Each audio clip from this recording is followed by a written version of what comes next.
Shalom, everybody. Welcome to this week's Journey Through Torah. This week, we start a new book. We start a book, Exodus, also known as Shmot. In Hebrew, the name of the book is called Shmot, which means names. Now, it's interesting that this book starts off with talking about names, and you would think the emphasis of this book would be them coming out of Egypt, which is Exodus, right? But Hebraic thinking, this is what the book is called, Shmot, names. So what's the big deal about a name? Well, it's about character. It's about life. It's about who you are. And in this book, Yahweh is starting to reveal himself to his people. He's starting to reveal who he is. He makes the declarations of who he is in this book. He is calling the people into a covenant and relationship and revealing himself, his name, his character to his people. So there's a lot to be involved in this book. There's a lot to be said of this, but the underlying theme of this book is redemption. Okay, throughout this entire book, we see a redemption process there, and we see our own lives in this too. We see our own lives and how we've been redeemed in this as well. As we go through the book of Shmot, we start to see the things that Yahweh is doing in our life that is very similar to the things that have happened way back then, right? 3,500 years ago, people are still the same. Life changes, technology changes, but people themselves are still the same. So we need to learn who our God is. We need to learn the character of the one that we serve, and we need to determine who we serve. See, all this, like I said, the underlying theme of this entire book is redemption. Let's look at a couple things here.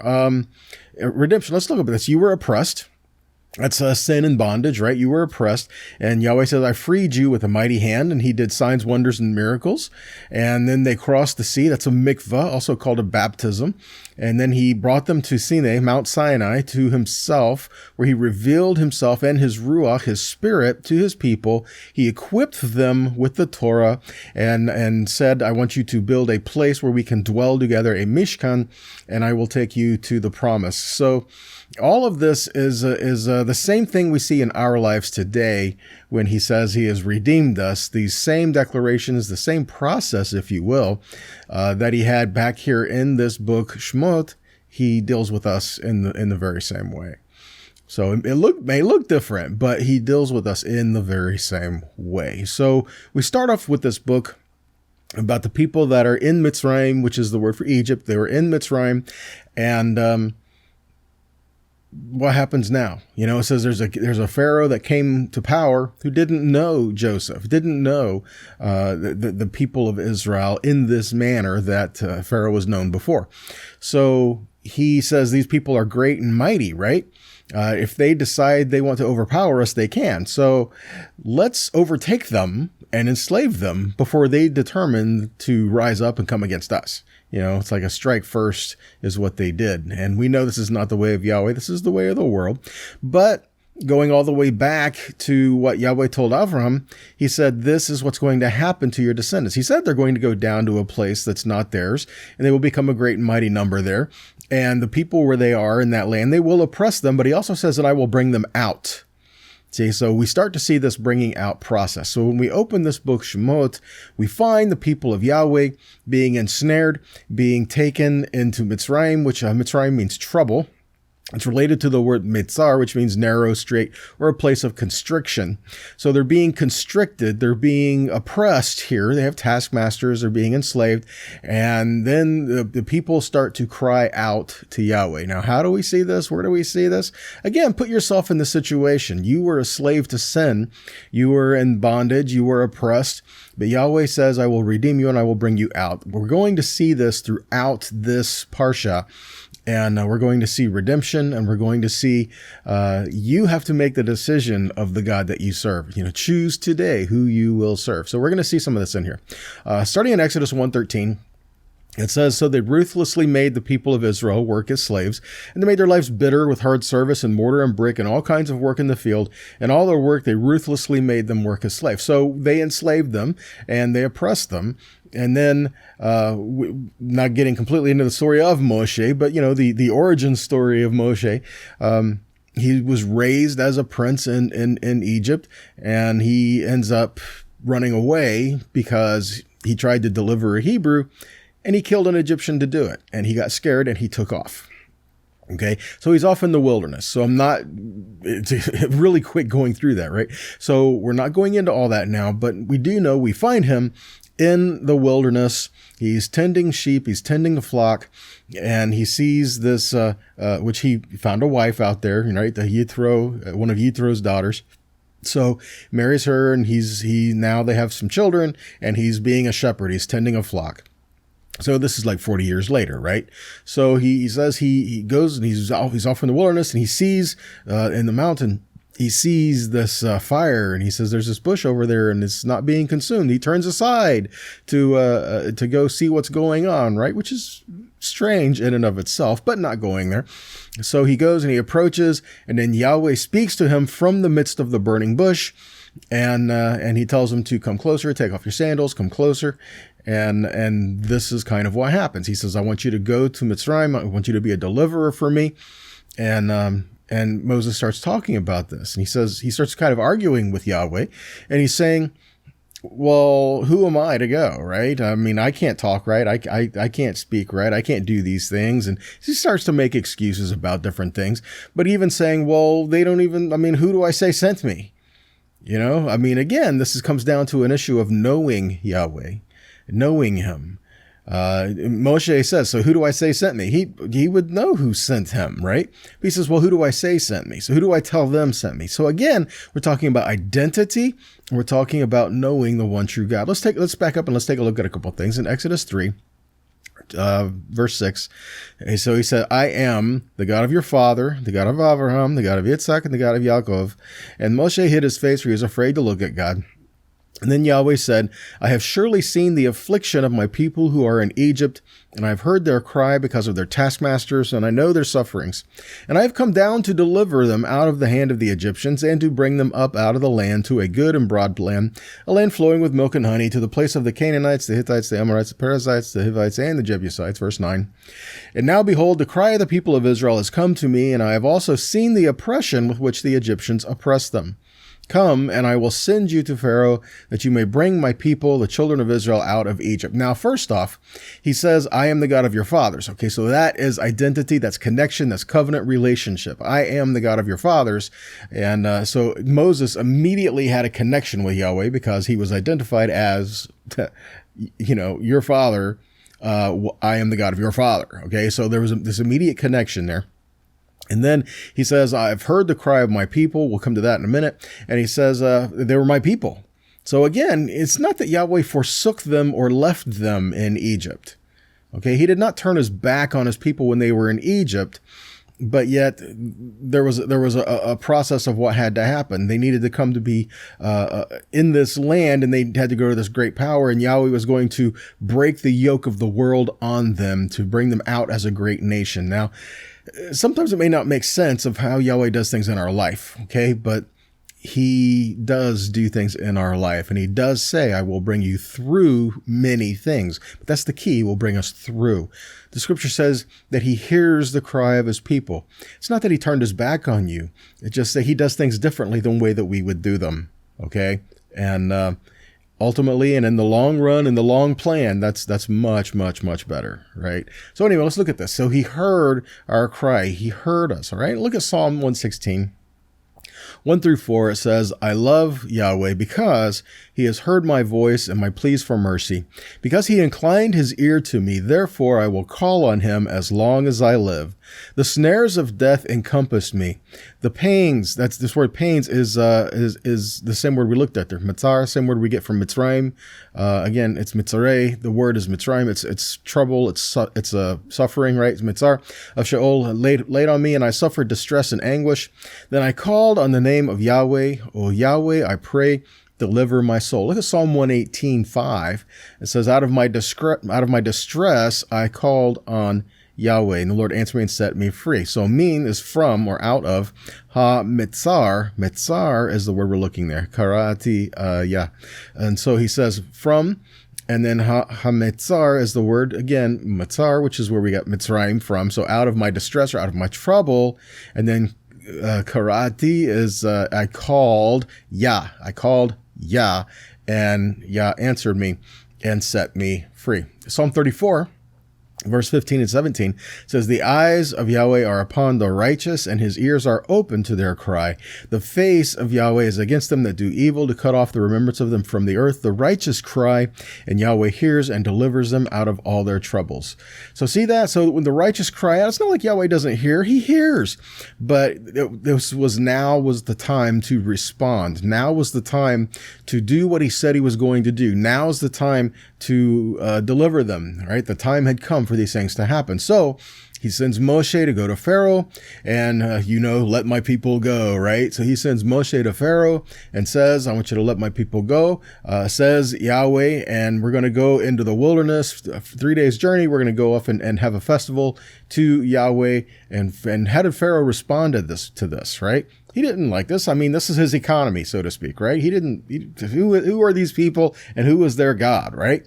So how does Pharaoh respond? Like I said, how does he respond to this deity that he doesn't know and doesn't serve? He could care less, right? And basically tells Moshe this. He's like, you're just trying to keep the people from their work, kind of a thing, right? What goes on here? So Exodus 5. 1 and 2. So afterward, Moshe and Aaron, they went and they said to Pharaoh, thus says Yahweh, the God of Israel, let my people go, that they may hold a feast to me in the wilderness. But Pharaoh says, who is Yahweh, that I should obey his voice and let Israel go? I do not know Yahweh. Moreover, I will not let Israel go. This is something very important. Why would he not let them go? Because he says, I don't know Yahweh. I don't know your God. And therefore, I will not bow to him, and I will not do what he says, because I do not know him. So again, we're talking about relationship with Yahweh, okay? And Pharaoh didn't have one, okay? That's it. But see, we're kind of in this way to start too, because we will not automatically acknowledge and worship Yahweh in our life. We must choose to do so. Okay, our default setting is a fallen world and sin. Now, we can see Yahweh all around us, and we can see the effects of everything that he does. But we have to make that choice that we are going to serve our Creator, okay? And if we do not make this choice to serve him and acknowledge him as our deity, then we don't care really what his word has to say. It says we will not accept his word as life and as the authority of life if we are not his. But if we are his, then we should listen to his word and place it within our hearts, right? I mean, Yeshua said this. He said, my sheep do what? My sheep hear my voice. And it's not just to hear his voice, but hear his voice and follow him, right? Let's look at this. John 10:25 says, Yeshua says, I told you, and you do not believe. The works that I do in my Father's name bear witness about me. But you do not believe because you are not among my sheep. My sheep hear my voice, and I know them, and they follow me. And I give them eternal life, and they will never perish, and no one will snatch them out of my hand. John 5:46 says, for if you believed Moses, you would believe me, for he wrote of me. But if you do not believe his writings, how will you believe my words? John 15:9 and 10 says, as a Father has loved me, so have I loved you. Abide in my love. If you keep my commandments, you will abide in my love, just as I have kept my Father's commandments and abide in his love. John 1, go back to chapter 1, verses 4 and 5. In him was life, and the life was the light of men. The light shines in the darkness has not overcome it. Look at John 1:9. The true light, which gives light to everyone, was coming into the world. He was in the world, and the world was made through him, yet the world did not know him. He came to his own, and his own people did not receive him. But to all who did receive him, who believed in his name, he gave the right to become the children of God. See that? So when Pharaoh was presented with the word, he says, so says Yahweh, the God of the Hebrews, let my people go. He goes, I don't know your God. I could care less about what he says. See that? So in other words, what he's trying to say is you are trying to put rules on me. You are trying to give me instruction, and you have no authority according to my thinking. You have no authority to tell me anything. I'm not going to listen to you. He does not have a relationship with Yahweh and have a relationship with the Hebrews, right? So I found something pretty cool in this. Who does Pharaoh serve? He serves himself. Okay, he served many different gods, but he served himself. And so, how did he receive the words from Yahweh? Well, let's look at this. Rules without relationship brings rebellion. In relationship without rules, it brings confusion and lawlessness. So what we learn is that righteous behavior is only taught and found in the Torah. The power and ability to be able to perform that righteousness is only found in God's grace and His mercy. And it was I got this from Brad Scott. I like it because it says if we put rules on someone, we don't have a relationship there, it breeds rebellion, contempt. All this in there. But if we have a relationship, it helps cultivate, it helps foster that. But if we have a relationship with no rules, we have a lot of that today, right? Especially in families, parents and children, we have relationship, but there's no boundaries. If we have a relationship with no boundaries, then it creates confusion and it creates lawlessness. Okay, so again, we have to have the relationship and the boundaries, the relationship and the rules, so to speak. They go in there together. Okay, so there came a day, obviously, when Pharaoh had to relent to Yahweh. He had to relent to Yahweh. Exodus 12:31 says he summoned Moshe and Aaron by night. He says, "Up, go out from among my people, both you and the people of Israel, and go serve Yahweh." Look at this, as you have said. See that?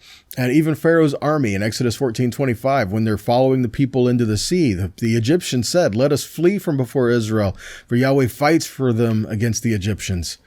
See that? So there did ultimately come a time when Pharaoh said, okay, go, just as you have said, go worship Yahweh, go worship your God, just leave. And, but notice he still didn't declare, relationship with him. He just came to know that Yahweh fought for them and he was done with that. It was no more. Okay. So he told them to leave. And then after they left, he changed his mind. He goes to follow them and they go into the sea. And then the Egyptians, the people are saying their God fights for them, right? Yes, he does. Anyway, that's for a later time. So going to Exodus 8:9 and 10 says, Moshe says to Pharaoh, "Be pleased to command me when I am to plead for you, your servants, and the people, that the frogs be cut off from you and your houses to be left only in the Nile." Remember, he summoned him after the plague of the frogs, and he's like, "Get rid of these frogs." And he says, I have sinned against you and God, right? So he says, "Get rid of these frogs." And so he gets rid of the frogs, and then Pharaoh changes his mind. He hardens his heart again, right? So again, what happens here? But notice this, the phrasing in verse 10. And he said, "So when do I get rid of these?" He said, "Tomorrow." And Moses says, "Be it as you say, so that you may know there is no one like Yahweh our God." And that's the thing. All will know him. Okay. So the people of Israel that were in Mitzrayim, not all of them knew the God that they served. Okay. Matter of fact, can you say they served him if they didn't know him? No, they didn't. They were raised up in Mitzrayim, raised up in Egypt.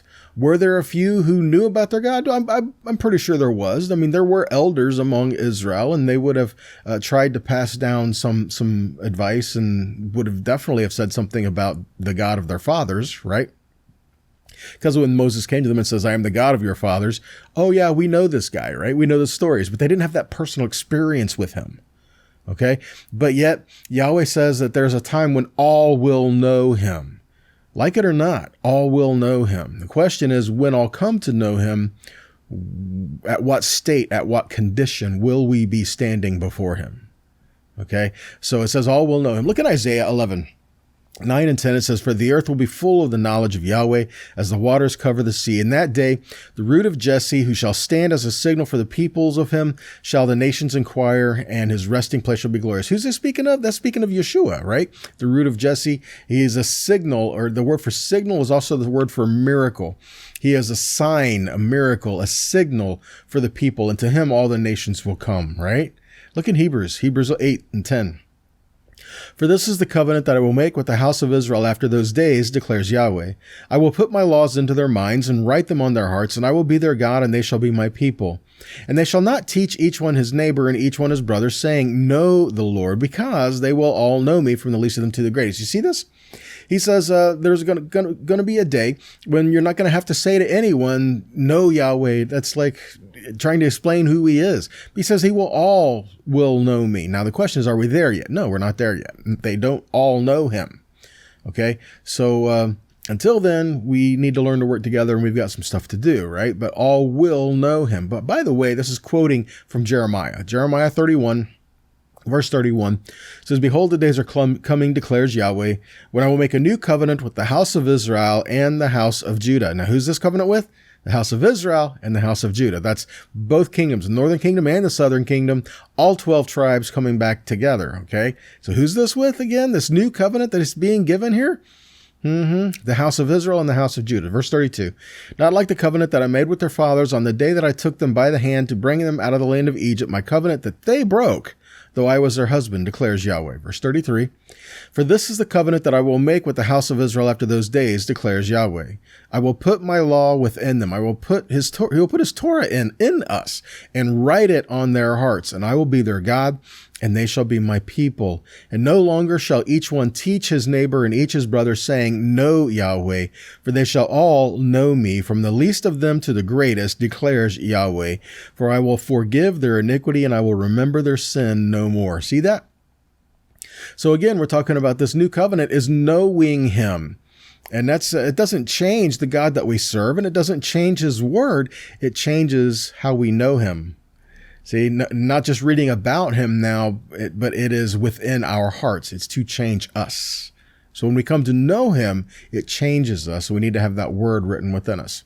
So when Israel came out of Mitzrayim, when they came out of Egypt, do you think nobody heard about it? No, everybody heard about it. All the nations surrounding Egypt heard about it, right?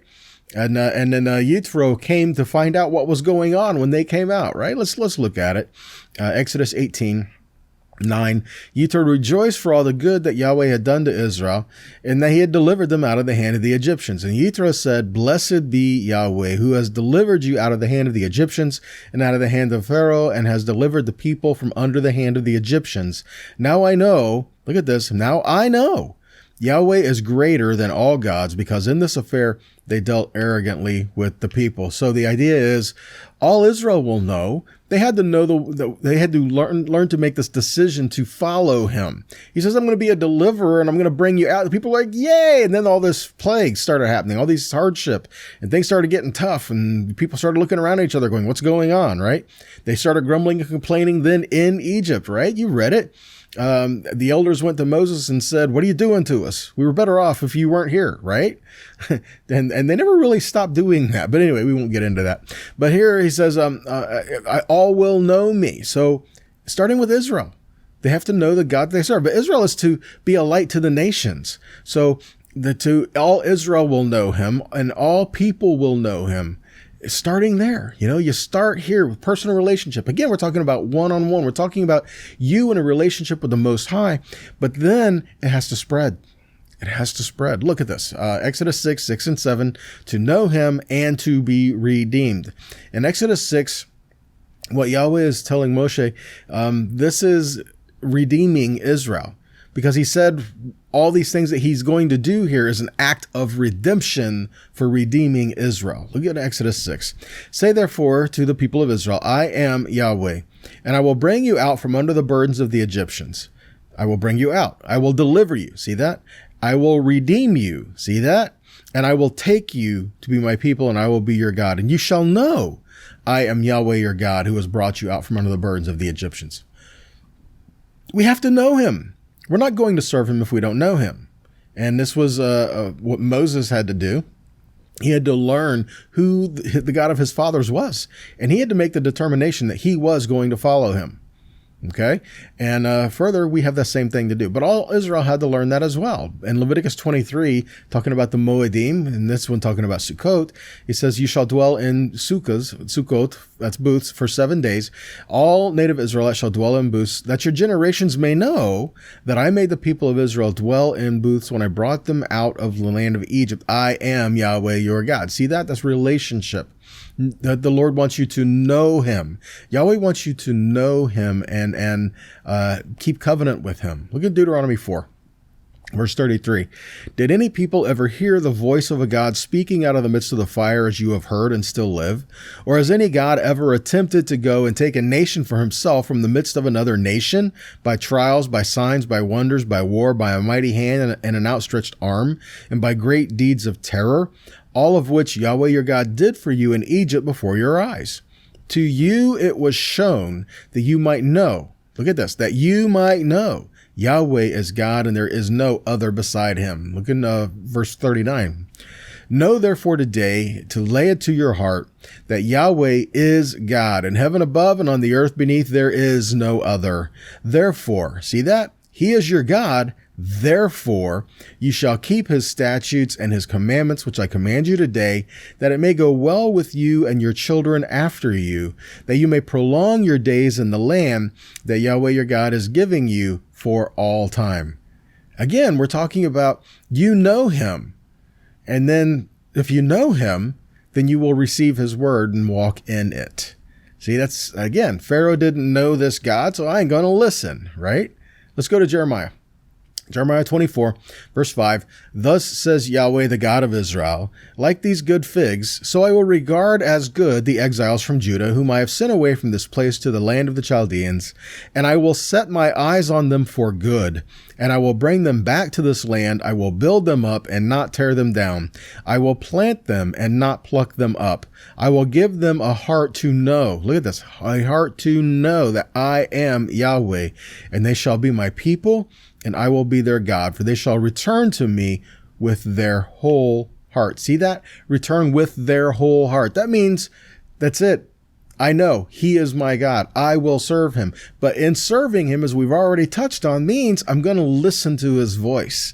I'm going to read his word. I'm going to get that word in me so that it comes out of me. Okay? We do have a role in knowing him. We do have a role in knowing our God. We have to search for him. And here's the thing. He says, if you search me, you will find me. If you search me wholeheartedly, he is everywhere. He is all around. Okay. He makes himself known. Do we want to see it? Do we want to walk in it? Do we want to learn his ways? Do we want to have covenant with the eternal, with the one that created you? Look at Ezekiel 20, verse 18. And I said to their children in the wilderness, do not walk in the statutes of your fathers, nor keep their rules, nor defile yourselves with their idols. I am Yahweh your God. Walk in my statutes and be careful to obey my rules. Look at verse 20. Keep my Shabbats holy, that they may be a sign between me and you, that you may know that I am Yahweh your God. See this? That was one of the things. He says, keep my Sabbath, that you may know that I am your God. Wow. See, some of the things he asks us to do is just for the sake of reconnecting and having this relationship with him. Look, Ezekiel 36, 26. A new heart I will also give you, and I will take a new spirit, and I will put it in you, and I will take away the stony heart out of your flesh, and I will give you a heart of flesh, and I will put my spirit within you, and cause you to walk in my statutes. You shall keep my judgments and do them. See that? When he takes away the stony heart and gives us a heart of flesh, gives us a new heart, then we will have a heart to keep his commandments by walking in his spirit. He says, I will give you a new spirit, I'll give you a new heart, and you're going to keep my word. See that? He doesn't give you a new spirit, which is his spirit, and a new heart, which is his heart, so that you can walk contrary to his word. He gives it to you so that you can walk in his word. Ezekiel 11, 19, I will give them one heart, and I will put a new spirit within you. And I will take the stony heart out of their flesh, and I will give them a heart of flesh, that they may walk in my statutes, keep my ordinances, and do them. And they shall be my people, and I will be their God. See that? Now, you start to see this theme that reoccurs throughout this whole thing. It's about knowing him. It's about relationship and declaring he is the one that we serve. He is our God. And because of that, we will walk with him. It's not just learning about his ways, but it's his ways that reveal his heart that we're learning how to walk with him. Okay. That's why he says at the mountain, after he brought them to Mount Sinai, after he redeemed them, he brought them through the mikveh, he brought them to himself, he revealed his spirit and his word to his people. Then he says, I want you to build me a mishkan. I want you to build the tabernacle. The word shakan is to dwell. I want you to build me a mishkan, a dwelling place, that I may dwell among my people. And this word among means within, literally within. So he says, I want you to prepare a place for me to dwell within you. That's what it's been all about, guys, from the very beginning. Look at it, Exodus 29:45. It says, I will dwell among the people of Israel and will be their God. And they shall know that I am Yahweh their God, who brought them out of the land of Egypt, that I might dwell among them. I am Yahweh their God. Where else do we see this kind of talking? Look, fast forward. Look in the book of Revelation 21, verses 1 through 4. Then I saw the new heaven and a new earth, for the first heaven and the first earth had passed away, and the sea was no more. And I saw the holy city, the new Jerusalem, coming down out of heaven from God, prepared as a bride adorned for her husband. Verse 3. And I heard a loud voice from the throne saying, Behold, the dwelling place of God is with man, and he will dwell with them, and they will be his people, and God himself will be with them as their God. And he will wipe away every tear from their eyes, and death shall be no more, and neither shall there be mourning, nor crying, nor pain any more, for the former things have passed away. See this? In his presence is the fullness of joy. In his presence, who can stand? What else can dwell there? So as we are making these declarations, he is our God. He is the one that we serve. It's going to change your life. Know that one day we will be completely and totally in his presence. But for now, we need to learn to serve him here. So we must prepare a dwelling place, your heart. We must prepare the dwelling place for him to reside, so that he can live within you. So how do we do that? Keeping his word. If he is our God, keep his word. Walk with him and learn his heart along the way, okay? All right, guys, that's all we have for you today. So I thank you for tuning in. Thank you for watching. If these have been a blessing to you, please share them on whatever platform you watch, whatever social media or whatever it is that you're watching. Please share these. And we do love to hear from you as well. So if you have some comments, please let us know your comments as well. And if these have been an encouragement to you, then we ask that you consider making a donation to help keep us making these. Help us keep these things going. Equipment has costs, and costs things to do, and so we do need your help in order to keep these videos moving along and able to be uploaded as much as they can be, so that you can watch them and share them. All right. So we appreciate your help, guys, and may this teaching. I hope this has been an encouragement. I hope this has been a challenge, and I hope it gives us a room to change. Right. It touches our hearts so that we can learn to be more like him, learn to walk in his character, learn to walk in his name. All right. Well, that's all we got for you guys. So until next time, blessings to you and shalom.